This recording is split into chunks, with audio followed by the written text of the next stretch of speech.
Hey, what's up guys, it's Pac here, and I wanted to showcase my top 8 YSIS El Salvador deck list. This is a deck list that Sam, Steven, and myself played, and we're really proud of our accomplishment. If you guys know, my first YSIS ever was 5 years ago with Sam and Steven, so to be able to 5 years later top a YSIS with them again, it means a lot to me. We obviously did not win, but I'm sure that, you know, if we team up again in the future, that can definitely be a possibility. Yes. But so huge shouts to Sam and Nesh. They were like the main people who really like worked with me on the Maliss Fiendsmith deck, which is the deck that I'm gonna be profiling today. You actually didn't believe in it before. I didn't originally believe in the idea, but I'm a very open-minded guy. Like, I'm down to try everything. You know, if there's a rogue deck, I'll play. Like, I was playtesting Odeons, for example, you know? Yeah. So I'm always down to try different things, different variations, and I was kind of convinced on the deck after Nesh after Nesh kind of like told me about the idea. But it was mainly like the concept that I saw Christian Urena. He kind of went undefeated with Bistille Fiendsmith in, I believe, YCS Birmingham. He went 12-0. And so we were thinking like, wait, if Bistille Fiendsmith can go undefeated and it's good enough to win, maybe we play Bistille Fiendsmith, but we add a Maliss engine to it to kind of like make it a little bit more explosive, right? Yes. And I think that's kind of like what kind of hit it for me, where I was like, oh wait, hold up. This is basically a Maliss deck with a backup plan in the form of Bistille Fiendsmith. And the deck was super insane because a lot of people didn't expect that.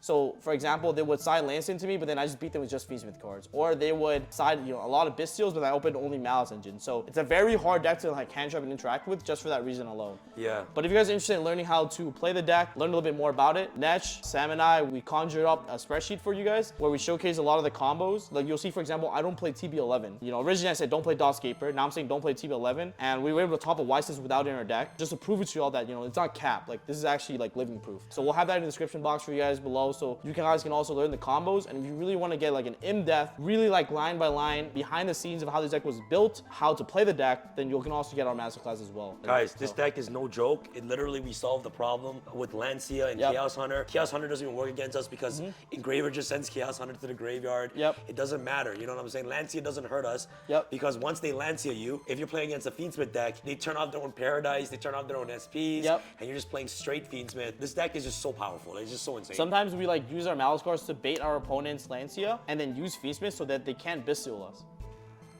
Yeah, eh? Training arc right now. You see him? Hey, what's up, guys? Pac back here again. And before we continue with the rest of the video, don't forget to go to tixfilm.com and use Pac10 for 10% off. You can enjoy some of the best sleeves and playmats that Supreme Pro has to offer. Use Pac10 and get 10% off. Enjoy the rest of the video. See ya. Let's get into the profile. 3 Dormouse, 1 Chessy Cat, 1 Rye Rabbit. We don't play more of these because they are not really good starters by themselves. And so instead of looking at this deck as a 1-card combo type of deck, we basically try to like play just like the really good Maliss cards, and then these are just there for like the utility. The other issue with the Maliss deck was that there was too many normal summons in the deck. Like we literally had too much. So we wanted to mitigate that issue by cutting the normal summons down and then playing the maximum amount of extenders, which is the 4 undergrounds with terraforming and then the 1 gold sarcophagus. One thing you need to understand and know is that in the Bistille Maliss approach, if you activate like underground and you summon Dormouse and it gets stopped, it's a lot worse for you because it's very hard to extend from that position, right? But with any field spell and Engraver, you can end on the God board because the Fiendsmith card gives you 2 bodies plus the extra body from the underground, allows you to establish 3 bodies, allowing you to do like the best combo in the Maliss deck, which is the goal of the deck, which is aiming to look for 3 bodies, right, to get to the link 3s. In the Fiendsmith version of the deck, the extenders, the field spells are actually a lot better than the hard names, which is something that we realized. That's why these cards are maxed out. And then for the engine requirement, no TB11, just GBC and MTP. That's it. We didn't want to play TB11 because it's basically a brick. When you're going second, whenever you draw any of your traps, it's really bad and you're playing down a card. So we want to mitigate as much as possible and playing only the necessary engine requirements for the grind game. So our version of the deck beats all the Fiendsmith versions because we have White Binder, which outgrinds all Fiendsmith cards. And then the MTP and the Maliss cards are just really strong because it forces your opponents to interact early with the Maliss cards, but the Fiendsmith cards generate so much body and they're very hard to interact with. I think we only need 2 of these. You don't need more. At some point, we almost didn't even play MTP and only just UBC because UBC gives you like the infinity grind game pretty much.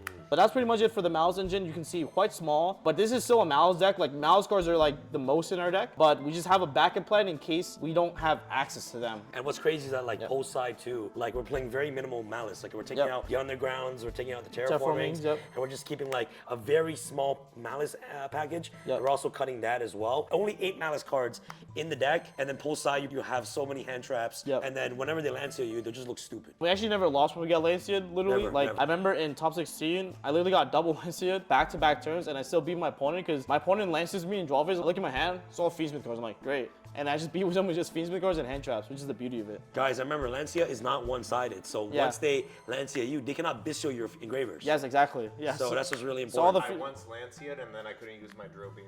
yeah. Now for the Fiendsmith cards, we play triple Engraver, obviously the best because Engraver allows you to play around Nib the most optimally. And then we'll play 2 track. This needs to be a 3. We really do want to play 3 of this, and I think that in future lists we're probably going to add a 3rd copy in because you just want to see this engine. It's so broken. If you don't have to access it through Moon, you save 2 bodies. Yeah. So you save an extra bodies. If you could just hard draw this, it's so good. 1 Lacrima and 1 Larry. As you can see, we have 7 normal summons in the deck. We wanted to make sure that we just had less normal summons as well. Because we added these 2 normal summons to our deck, we just wanted to make sure that they don't kind of like conflict. Also, you have to keep in mind, because we have like Gold Sarcophagus, the field spells, if you open any of these Maliss extenders with like hard draw Lacrima, hard draw Larry, it's really broken. Because these cards generate 3 bodies, or 2 bodies, and then with the field spell, you have the last bodies. Yes. And remember, guys, being able to make Gazare while sequence on the field without using normal summon. If your normal summon gets stopped, you can use a normal summon and sequence to make White Binder or Red Ransom to continue combo your play.